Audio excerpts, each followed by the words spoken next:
하나님 말씀 보겠습니다. 신약성경 빌립보서 2장 12절부터 15절까지 빌립보서 2장 12절부터 15절 몇 절 말씀인데 한 절씩 교독을 하겠습니다. 그러므로 나의 사랑하는 자들아 너희가 나 있을 때뿐 아니라 더욱 지금 나 없을 때에도 항상 복종하여 두렵고 떨림으로 너희 구원을 이루라. 너희 안에서 행하시는 이는 하나님이시니 자기의 기쁘신 뜻을 위하여 너희에게 소원을 두고 행하게 하시나니 모든 일을 원망과 시비가 없이 하라. 이는 너희가 흠이 없고 순전하여 어그러지고 거스르는 세대 가운데서 하나님의 흠 없는 자녀로 세상에서 그들 가운데 빛들로 나타내며 아멘. 오늘 마무리에 나타내며 이렇게 끝이 납니다. 7번째 시간입니다. 너희 구원을 이루라. 너희 구원을 이루라. 출발 이렇게 시작하죠. 그러므로 나의 사랑하는 자들아. 사도 바울이 빌립보 교회 교인들을 대하는 마음 항상 사랑이 묻어 있었다. 다른 어떤 교회보다도 더 사랑하는, 그럼 사실 다른 교회가 질투를 낼 수도 있기도 하겠지만 그럼에도 불구하고 이 빌립보 교회는 참 사도 바울이 사랑했던 그런 교회다라고 볼 수 있는 동시에 교역자와 성도 간의 그런 관계가 서로 사랑하는 그런 관계가 되어져야 될 것을 우리가 다시 한번 생각해 볼 수가 있습니다. 너희가 나 있을 때뿐 아니라 더욱 지금 나 없을 때도 항상 복종하여 두렵고 떨림으로 너희 구원을 이루라. 중요한 단어가 몇 가지 있지만 특별히 그저 첫 번째 살펴보길 원하는 것은 너희 구원을 이루라 라는 메시지입니다. 자, 구원은 하나님께서 주시는 선물입니다. 그렇기 때문에 이미 그 자체로 완성입니다. 그런데 구원을 이루라 라고 말을 하잖아요. 내가 뭔가를 해야만 될 것 같은 그런 분위기를 보여줍니다. 구원을 이루라. 그러면은 내가 뭔가 액션을 취하고 뭔가 해야만 구원받는 것처럼 말하는 그런 느낌이 든다는 거죠. 그러나 결코 그것이 아니다라는 것을 우리가 한번 살펴보길 원합니다. 구원의 서정이라는 게 있어요. 9가지 단계인데 우리는 편하게 예수님 믿으면 구원받는다. 나는 구원받았다 라고 말하지만 구원은 이렇게 과거와 현재와 미래로 구분을 지을 수 있다는 것입니다. 소명, 부르심을 받고 그 다음에 중생, 거듭나고 그리고 이 믿음과 회심은 동시에 일어나는데 중생과 믿음과 회심은 동시에 일어나는 거예요. 그래서 거듭났기 때문에 내 가운데 믿음이 심겨지게 되고 회개를 하게 되는 겁니다. 또는 믿었기 때문에 중생을 하게 되고 회심을 하게 되는 것이죠. 또는 회심을 했기 때문에 내 마음 믿음이 들어오게 되고 중생이 생긴다고도 말을 할 수도 있습니다. 이 세 가지는 사실은 거의 동시에 일어나는데 신학적으로는 이렇게 중생, 믿음, 회심이라고 이제 놓는다는 거예요. 중요한 게 그 다음이죠. 칭의입니다. 믿음을 가지고 회개하고 난 다음에 거듭난 사람을 이제 너는 더 이상 죄가 없다 라고 하는 법적인 선언을 하시게 된다는 것입니다. 우리 법원에 가게 되면은 검사가 있습니다. 검사는 이 사람의 죄가 무엇이다 라고 말하는 존재예요. 그 다음에 변호사가 있습니다. 이 사람은 그런 죄를 짓지 않았습니다 라고 변호하는 거예요. 그래서 검사와 변호사가 서로 논쟁을 펼치고 난 다음에 그걸 최종적으로 누가 판단하느냐? 판사가 판단을 합니다. 그 판사가 판단할 때는 항상 고태봉을 두들깁니다. 땅, 땅, 땅. 3번 두드린 이유가 뭐라 그랬죠? 나는 여기 대해서 인정합니다. 땅. 2번째, 여러분도 인정하시죠? 땅. 3번째, 더 이상 아무도 이의를 제기할 수 없습니다. 땅. 3번 두들기면은 끝나는 거예요. 3번 두들기 전에는 의의를 제기할 수 있습니다. 그렇게 하진 않지만, 이 칭의라고 하는 것은 더 이상 너는 죄가 없다라고 하는 하나님의 판단과 선포입니다. 그러고 난 다음에 우리를 양자 삼아 주시는 거죠. 너는 이제 내 아들이다. 여기까지가 과거적인 거예요. 이제 아들이 되었어요. 아들이 되고 난 다음에는 이제는 아들답게 살아야 되는 거예요. 하나님의 아들답게 살아가는, 영어로 말하면 ing가 되는 거예요. 계속적으로 거룩해져 가는 거예요. 사람이 죽을 때까지 거룩할 수 있느냐? 완전 거룩할 수 없어요. 죽을 때, 죽고 난 다음에 완전히 거룩해지는 거예요. 그래도 불구하고 우리가 여전히 죄를 짓고 여전히 완전 거룩한 삶을 살지 못한다 할지라도 성령께서 우리를 끝까지 이끌어 가시는, 이게 이제 견인이라고 하는 거죠. 우리 차가 견인되어 끌려가는 것처럼 우리도 끌려가는 거예요. 누가 끌어가시는 거예요? 성령님이 끌어가시는 거예요. 우리가 때로는 넘어지고 때로는 자빠지고 여전히 실수하고 죄를 짓는데도 불구하고 성령께서 끝까지 우리를 끌어가셔서 마지막 영화, 예수님 재림하시고 난 다음에 함께 그 나라에서 왕노릇 하게 되는 그 영화의 단계까지 이제 이끌어 가시게 되는 거죠. 그래서 이거는 미래적인 거예요.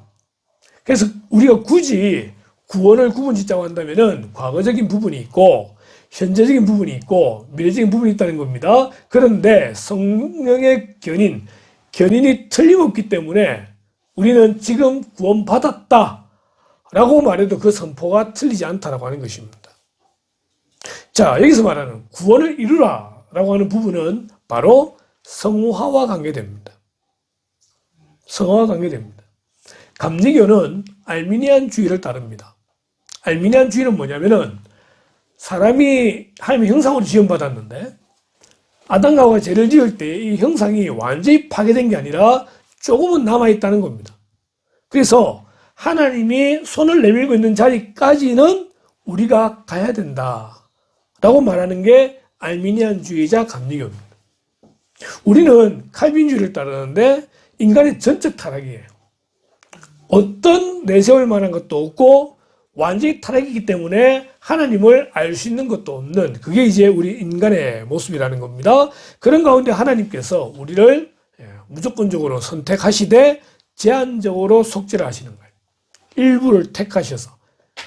그래서 어떤 사람이 천국에 갈 때에 어떤 게 맞는지 한번 보자 라고 해서 갔더니만 확실히 천국문에 쓰여져 있기를 알미니안이 적혀져 있더라는 겁니다. 그래, 내가 노력해서 왔지, 어느 정도까지 내가 해야 되는 거잖아 하고 딱 왔는데 딱 들어가서 뒷문을 보니까 칼빈이 적혀져 있더라는 겁니다. 그런 것조차도 하나님의 은혜였다. 물론 이제 우리 칼빈주의를 따르는 우리 개신교에서 그런 말을 하긴 했겠지만 구원을 이루라라고 하는 부분은 구원을 받기 위해서 뭔가를 하는 것을 말하는 게 아니라 구원받았기 때문에 거기에 합당한 삶을 살아가는 그것을 우리는 구원을 이루라라고 말하는 것이라는 것입니다. 그렇기 때문에 이 칭의는 한순간에 일어나요. 한순간에. 그런데 성화는요, 계속되는 삶의 과정이기 때문에 이것을 이루라 라고 오늘 사도 바울은 말하고 있는 겁니다. 자, 그런데 이것을 이루는데 이런 단어가 있습니다. 두렵고 떨림으로. 그 앞에 하나 더 한다면은 항상 복종하여 두렵고 떨림으로 너희 구원을 이루라.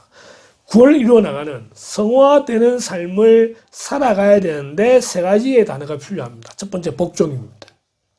이 복종은 우리 지난주 봤던 것처럼 예수님께서 하나님 말씀에 순종해서 십자가에 죽기까지 복종하고 순종하셨듯이 우리도 하나님 말씀에 순종함으로 복종함으로 구원을 이루어 나가야 된다는 것입니다. 성경을 읽으면서 내 생각대로 판단해가지고 이거는 맞고 저건 아니고 내 마음대로 잣대를 정하는 것이 아니라 말씀대로. 그래서 칼빈이 말씀이 가라 하면 가고 말씀이 가지 말라 하면 가지 말고 말씀이 말씀하면은 말씀으로 받고 말씀이 알려주지 않으면은 그냥 그대로 있는, 그게 칼빈주의자 우리의 믿음의 표본이라고 하는 것입니다. 중요한 것은 말씀대로 순종하는 자세와 삶이 필요하다는 거예요. 그래서 말씀대로 순종할 때 그것이 구원을 이루는 것이다 말할 수 있고, 두 번째는 이제 두렵다라는 말이 나옵니다. 두렵다라는 말은 헬라어로 포보스라고 이야기합니다. 포보스. 이건 다른 말로 경외한다. 우리 지난번에 경외한다는 말을 배웠죠. 두려운 마음으로 조심해서 그분을 섬기는 그런 마음을 경외한다라는 말을 쓰고 있고요. 떨림이라는 말은요, 헬라어로 트로모스라고 이야기하는데, 이거는 이제 아주 신중하게 주의를 기울이는 것을 이야기합니다. 그러니까 두렵고 떨림이라는 말은요, 하나님 말씀에 순종할 때에 하나님을 기억하고 하나님이 계심을 인정하면서 그분 앞에서 신중하게 항상 주의를 기울여서 사는 삶을 이야기하는 것입니다. 다르게 표현한다면 코람데오가 되는 것이죠. 하나님 앞에서 하나님을 기억하며 내가 왜 지금 이 행동을 하고 있느냐라고 하는 것은 하나님의 말씀이기 때문에, 내가 왜 지금 이 말을 하고 있느냐, 하나님이 내 앞에 계시기 때문에 우리는 구원받은 자로서 그렇게 살아가야 되는 거죠. 야고보는 혀의 중요성을 이야기합니다. 혀의 중요성을 이야기합니다. 말하는 거 참 조심해야 되는데 이게 쉽지 않아요. 그래서 어떤 사람 그런 사람이 있죠. 참 열심히 일해가지고 다 해놨는데 이 말로 다 까먹는 사람이 있습니다. 그죠? 두렵고 떨림으로 하나님 말씀을 순종하는데 항상 그분 앞에서 우리가 신중할 필요가 있다는 것을 두렵고 떨림이라는 말로 설명하고 있습니다. 구원을 이루라 라고 하는 것은요, 분명한 목표가 있다는 것이에요. 그 목표가 누굽니까? 바로 예수 그리스도를 닮아가는 겁니다. 성화의 목표가 뭐냐? 예수 그리스도를 닮아가는 거예요. 그리스도와 같이 되는 것이 성화의 목표다라는 것이죠. 그래서 에베소서는 이렇게 말씀하고 있습니다. 같이 한번 읽어볼까요? 시작. 우리가 다 하나님의 아들을 믿는 것과 아는 일에 하나가 되어 온전한 사람을 이루어 그리스도의 장성한 분량이 충만한 데까지 이르리니. 아멘. 하나님의 아들을 믿는 것, 아는 일에 하나가 되어 온전한 사람을 이루는 것, 그러면서 그리스도의 장성한 분량이 충만한 데까지 이르는 것이 우리의 삶의 구원받은 자로서의 목표다라고 하는 것입니다. 그래서 내가 말하는 거 예수님과 어느 정도 닮아가는지, 내가 행동하는 거 얼마나 예수님을 닮아가는지, 그 길이 결코 쉽지 않아요. 지금 우리 가운데 일어나고 있는 여러 일들을 생각해 본다고 할 때에 그렇게 하는 거 정말 어려워요. 예수님처럼 양이 자기 죽을 걸 알면서도 끌려가는, 그런데도 잠잠한 그런 모습 어려워요. 우리 점점 변해서 가긴 해야 되겠지만 구원의 궁극적인 목표는요, 그리스도와 같아지는 겁니다. 두렵고 떨림으로 너희 구원을 이루라. 근데 그 앞에 나오는 말을 보니까 나 없을 때에도, 너희가 나 있을 때뿐 아니라 더욱 지금 나 없을 때에도. 지금 이거를 쓰고 있을 때 사도 바울이 어디에 있냐면은 로마의 감옥에 있는 거예요. 로마의 감옥에서 편지를 쓰고 있는 겁니다. 빌립보 교회 교인들은 사도 바울과 특별한 관계라 그랬어요. 그래서 있을 동안에 굉장히 믿음 생활을 열심히 했겠죠. 그런데 탁월한 리더가 사라졌어요. 그러면은 게으름 피울 수 있잖아요. 예배 주일날, 주일 오후, 수요 예배, 새벽기도까지 전부 다 했는데 새벽기도 한 번, 두 번씩 빠지기 시작하고 좀 피곤하다 해서 수요일도 빠지기도 하고. 왜? 사도 바울이 없으니까. 조금 마음에 여유 부리고 농기를 부리는 거죠. 거룩한 삶을 사는 거, 뭐 이제 사도 바울이 없는데 조금 좀 뭐 말 함부로 하고 이런 식으로 될 수 있는 거예요. 사도 바울이 말하죠. 너희가 나 있을 때뿐 아니라 더욱 지금 나 없을 때도. 사람은 누군가의 통제를 받는 것 같습니다. 중요한 것은 우리가 사람의 통제를 받는 것이 아니라 하나님의 통제를 받는 사람인 것을 기억을 해야 됩니다. 신앙생활은 혼자 있을 때 결판납니다. 누가 있느냐에 따라 행동이 달라지는 사람이 있을 수 있죠. 리더가 없으면 조금 게을러지기도 하고 풀어지는 수가 있기도 합니다. 그러나 우리는 하나님이 영으로서 이 모든 곳에 존재하고 계심을 기억하면서 또 모든 것을 지켜보시는 것을 기억하면서 항상 복종하여 두렵고 떨림으로 구원을 이루는 그런 은혜가 있기를 주님의 이름으로 축원합니다. 자, 이제 하나님에 대해서 다시 또 이야기하고 있습니다. 13절 같이 읽습니다. 시작. 너희 안에서 행하시는 일은 하나님이시니 자기의 기쁘신 뜻을 위하여 너희에게 소원을 두고 행하게 하시나니. 아멘. 하나님 어떤 분이냐? 우리 안에서 행하시는 분이세요. 우리 안에 계셔서 우리 안에서 행하시는, 일하시는 그런 하나님으로 소개하고 있습니다. 자기의 기쁘신 뜻을 위하여 항상 하나님의 모든 목적은 하나님 스스로의 기쁨, 영광, 그리고 우리에게 소원을 두고 행하게 하신다라고 하는 것입니다. 구원은요, 전적으로 하나님의 사역이고 하나님의 은혜입니다. 근데 그렇게 구원으로 끝나는 것이 아니라 구원받은 자들 마음 가운데에 하나님이 주시는 것이 있다는 것입니다. 자, 에베소서에 보니까요, 이렇게 되어 있어요. 너희는 그 은혜에 의하여 믿음으로 말미암아 구원을 받았으니 이것은 너희에게서 난 것이 아니요 하나님의 선물이라. 구원은 하나님의 선물이에요. 그리고 행위에서 난 것이 아니기 때문에 누구도 자랑하지 못하게 한다 그랬잖아요. 예수 믿고 구원받은 거 그거 자랑 아니에요. 은혜예요. 은혜. 이렇게 은혜로 구원받은 자들, 그 마음에 하나님이 함께 계셔서 행하신다 라고 2장 13절은 말하고 있는 것입니다. 행하신다, 이 말의 헬라어는 에너자이즈입니다. 100만 21, 100만 22, 그 출발이 어디냐? 여기입니다. 하나님이 행하시는 거예요. 행하시는. 하나님이 행하시는데 하나님께서 이걸 행하시기 위해서 우리에게 뭘 주시냐면은 소원을 두고 행하시게 하더라는 것입니다. 우리 마음속에 주어지는 소원, 다르게 표현하면은 그것이 비전이 되는 거죠. 민혁이 목사가 지었던 하나님의 꿈이 우리의 비전이 되고, 그죠? 하나님 우리에게 소원을 주시는 거예요. 그렇기 때문에 그 소원은 하나님의 소원이자 우리의 소원이 되는 것입니다. 누가 소원을 주시느냐? 하나님이 주시는 겁니다. 누구에게 주시느냐? 우리에게 주시는 것입니다. 결국 우리가 하나님을 마음에 모시고 하나님께 순종하고자 할 때 하나님은 우리에게 비전을 주시고 소원을 주신다는 것입니다. 하나님의 뜻이 나의 비전이 되는 그 순간이 되는 것입니다. 우리에게 어떤 소원이 있습니까? 우리에게 어떤 비전이 있습니까? 때로는 나 자신에 대한 소원을 가질 수 있기도 하고 때로 우리 가정에 대한 소원을 가질 수 있기도 하지만 더 중요한 것은 하나님의 몸된 교회에 대한 꿈과 비전과 소원을 우리가 함께 품고 달려가는 게 중요합니다. 아멘. 하나님께서 그 비전을 주시면 우리가 함께 그걸 마음에 품고 기도하는 것이죠. 기도하는 것이죠. 이번 한 달 동안 제 마음에 계속 드는 마음은 하나님 한 명을 보내주십시오. 한 명을 보내주십시오. 새로운 한 명을 보내주심으로 또 우리의 분위기가 한 번 더 바뀔 수 있는 그런 기회를 주십시오라고 하는 기도를 이번 올 한 달 동안 계속 이제 하고 있는데 하나님께서 보내주시지 않겠나 그렇게 믿음을 가지고 있습니다. 아멘. 우리가 정체되면 곤란하니까 그죠? 하나님께서 이곳에 한 명 한 명을 채워주시고 우리가 기도한다고 할 때에 함께 기도하면서 그 다음 자리를 예비해 두는 그런 은혜가 있길 바라는데 하나님께서 우리에게 소원을 두고 행하십니다. 그러면 그 소원을 우리가 품어야 돼요.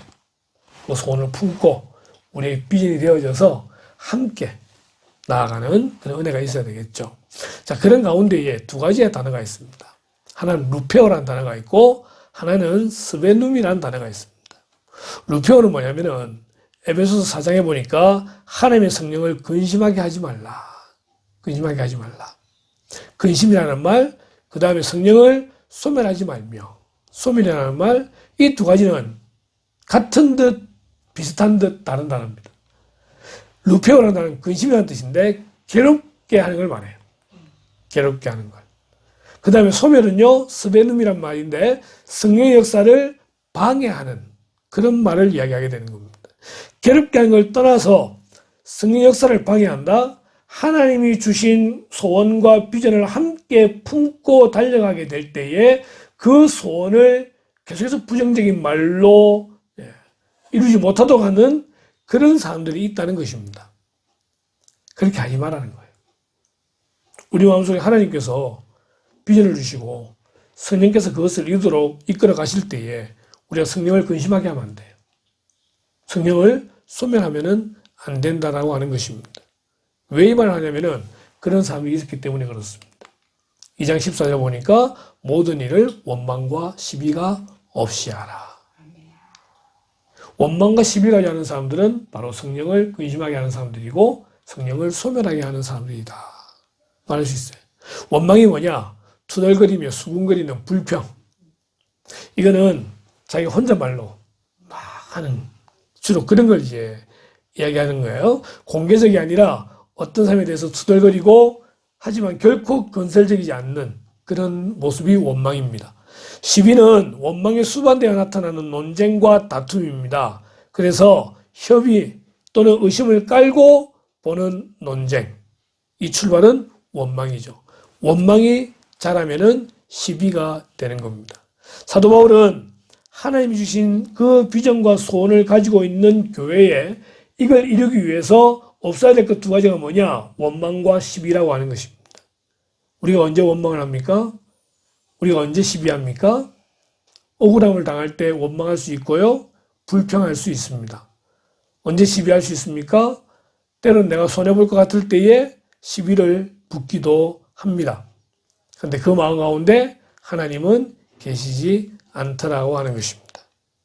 하나님이 안 계신 마음에 원망이 생기고 시비가 생기게 되더라는 것이죠. 이 원망을 잘 설명해주고 있는 여러 이야기 가운데 하나는 구약의 이야기를 보게 되니까요. 구약의 출애굽기 7회, 레위기 1회, 민수기 11회, 신명기 1회, 여호수아 1회, 느헤미야 1회, 욥기 2회, 시편 1회, 잠언 2회, 이사야 1회, 예레미야가 1회. 뭐가 좀 그렇죠? 출애굽기 민수기가 최고 많아요. 다른 거는 원망하는 게 아니라 원망하지 마라 이런 이야기를 이제 하고 있는 거고, 이 출애굽기하고 민수기에는 직접 대놓고 원망하는 이야기예요. 그럼 출애굽기하고 민수기에 무슨 사건이 있었느냐? 좀 더 살펴보게 될 거고요. 신약에 보니까 요한복음 6장, 누가복음 5장, 사도행전 6장에 원망이라는 단어가 등장을 하게 됩니다. 이 주로 보면은 바리새인들이 원망하는 그런 이야기, 사두개인들이 원망하는 이야기, 사도행전 6장에 보면은 히브리파 유대인과 헬라파 유대인들이 있을 때에 그들의 과부가, 헬라파 유대인들의 과부가 잘 대접받지 못하는 것 때문에 원망이 생기고 시비가 생기는 이런 이야기들. 그런 이야기에 대해서 이제 이렇게 다루고 있는 겁니다. 자, 출애굽기하고 민수기에 무슨 일이 생겼느냐라고 할 때 그들의 출애굽 과정입니다. 이스라엘 백성이 애굽에서 나와서 가나안까지 가는 과정 가운데에 몇 년이죠? 40년이에요. 이 40년 동안에 있었던 여러 가지 일들에 대해서 이스라엘 백성들은 기회만 되었다고 한다면은 원망했다는 것입니다. 기회만 되면. 모세가 하나님의 말씀을 듣고 와가지고 바로에게 가서 내 백성을 내보내라고 하니까 바로가 너가 배가 불렀는가 보네. 이제는 집단도 주지 마라 이래가지고 집단까지 다 다시 일을 하게 되니까 모세를 원망하고, 그 다음에 재앙이 부어지게 될 때에 또 자기에게 좀 어려움이 생기게 되니까 모세 원망하고 하나님 원망하고, 출애굽해가지고 가는 가운데에 홍해를 만나게 되니까 원망하고, 마라 앞에서 또 원망하고, 먹을 게 없으니까 원망하고, 끝까지 원망하는 거예요. 언제까지? 죽을 때까지. 가나안 이국까지. 에돔 땅에서 뱀에 물려 죽을 때까지 그들은 계속 원망하는 걸 볼 수가 있는 거예요. 자, 고린도전서 보니까 이런 일이 거울이 되고, 어떤 일요? 자, 봅시다.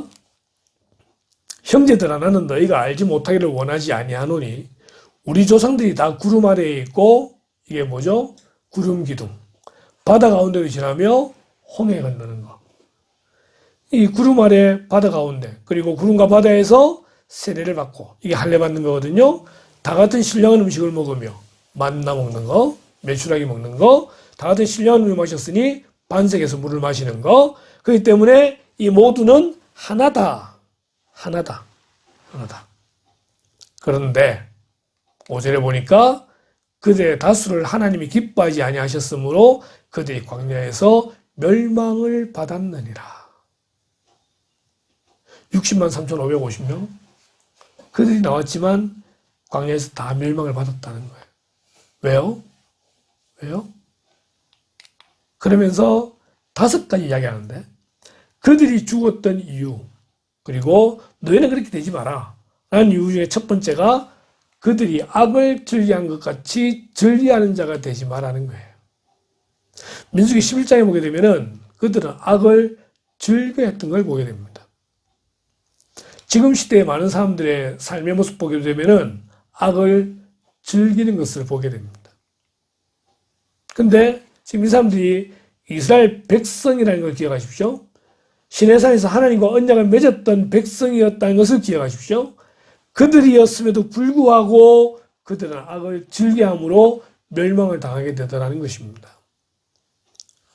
우리는 악을 즐기는 자가 아니라 악을 멀리하는 자가 되어야 됩니다. 두 번째로 출애굽기 32장에 나오는 우상숭배입니다. 그들 가운데 어떤 사람들과 같이 너희는 우상숭배하는 자가 되지 말라. 출애굽기 32장에 보니까 아론이 물론 다 사람들이 금을 가져와가지고 아론을 부축해서 만들긴 했지만 결국 아론이 이제 만들게 되잖아요.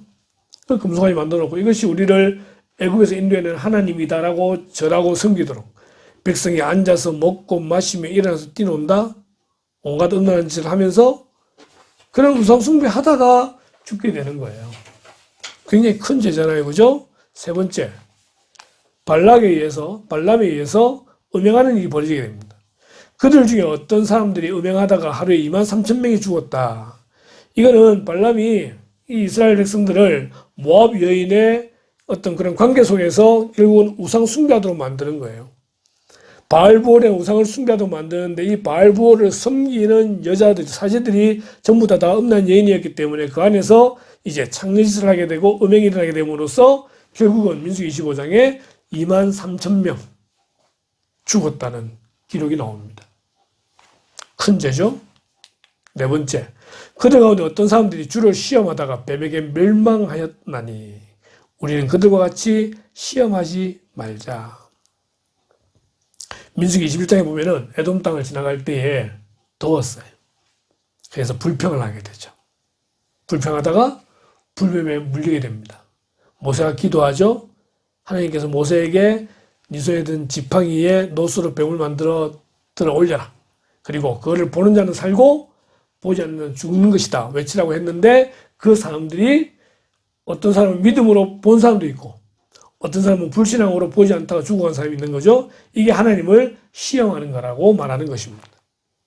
그러면은 하나님을 시험하는 거, 음행하는 거, 우상숭배하는 거, 악을 즐기는 거, 자, 이 네 가지가 큰 죄일까요? 작은 죄일까요? 큰 죄예요. 그런데 여기 마지막 하나 더가 뭐냐? 원망하지 말라.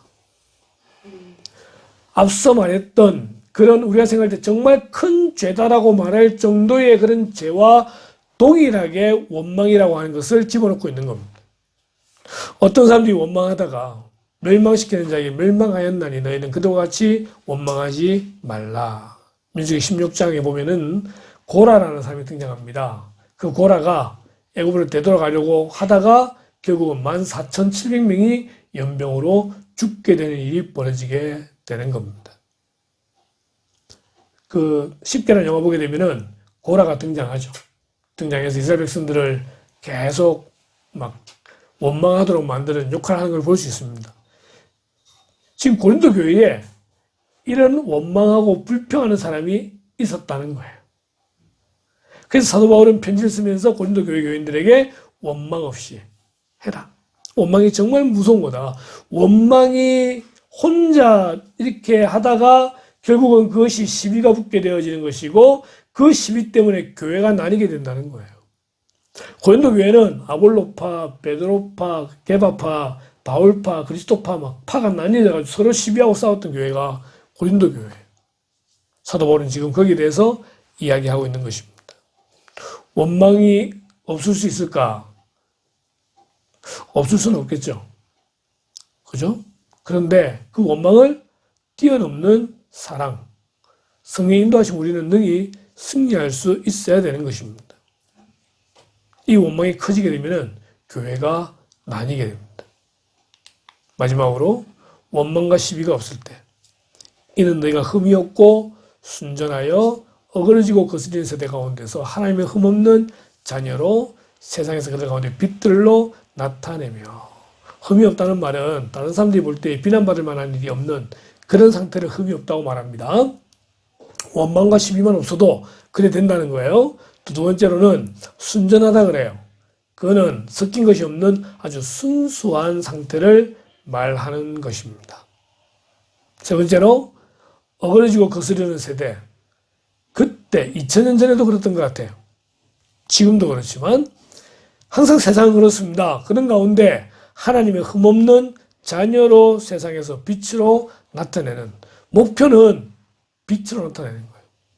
우리의 정체성이 뭐냐? 우리는 세상의 빛입니다. 빛은요, 순수해야 제대로 된 빛을 낼 수가 있어요. 그 순수한 빛을 제대로 내기 위해서 흠이 없고 순전해져야 되는데, 그러기 위해서 우리는 원망과 시비가 없이 행동해야 된다는 것입니다. 어떻게 그게 가능하냐?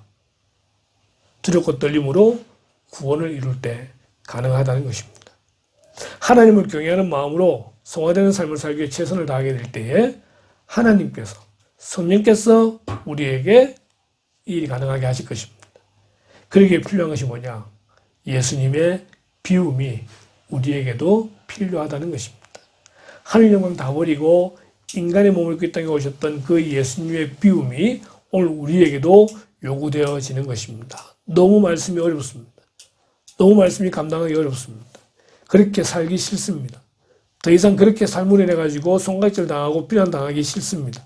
그런데 주님께서 그렇게 사셨기에 우리도 그렇게 살아야 된다. 성경은 그렇게 말하고 있는 것입니다. 힘든 그 모든 것을 받아들이는 것, 오늘 성경은 말합니다. 너희 구원을 이루라. 이 구원을 감당한 저와 여러분 되기를 주님의 이름으로 축원합니다. 기도하십시다. 하나님, 오늘 사도 바울이 빌립보 교회 교인들에게 너희 구원을 이루라 말씀하고 있는데, 하나님, 계속되는 성화의 삶을 살아내기가 참으로 어렵다는 것을 고백합니다. 어그러지고 거스르는 세대 가운데서 하나님의 흠없는 자녀로 빛으로 사는 것이 정말 어렵지만, 하나님은 그렇게 우리에게 살기를 원하시기에 우리가 예수님을 닮아가며 우리도 그렇게 살아갈 수 있도록 하나님 힘과 능력을 내주시기를 간절히 소원합니다. 우리 마음속에 소원을 두고 행하시는 하나님이시오니, 또한 그 소원을 이루게 능력을 주시는 하나님이시오니, 우리가 능히 그 능력으로 이 모든 걸 감당함으로 말미암아 세상에 빛이 되게 하시고 그 빛으로 사람들이 나오는 그런 통로가 될 수 있도록 인도하여 주시옵소서. 하나님의 견인을 분명히 믿습니다. 여전히 넘어지고 실패하는 부족한 저희들이지만 하나님께서 견인해 주셔서 끝까지 구원을 이루심으로 영화의 단계까지 가게 하실 것을 분명히 믿으며 매일매일 하나님 앞에서 거룩한 삶을 살기 위해 머무림치는 그런 저희들 될 수 있도록 인도하여 주시옵소서. 예수님의 이름으로 기도드리옵나이다. 아멘.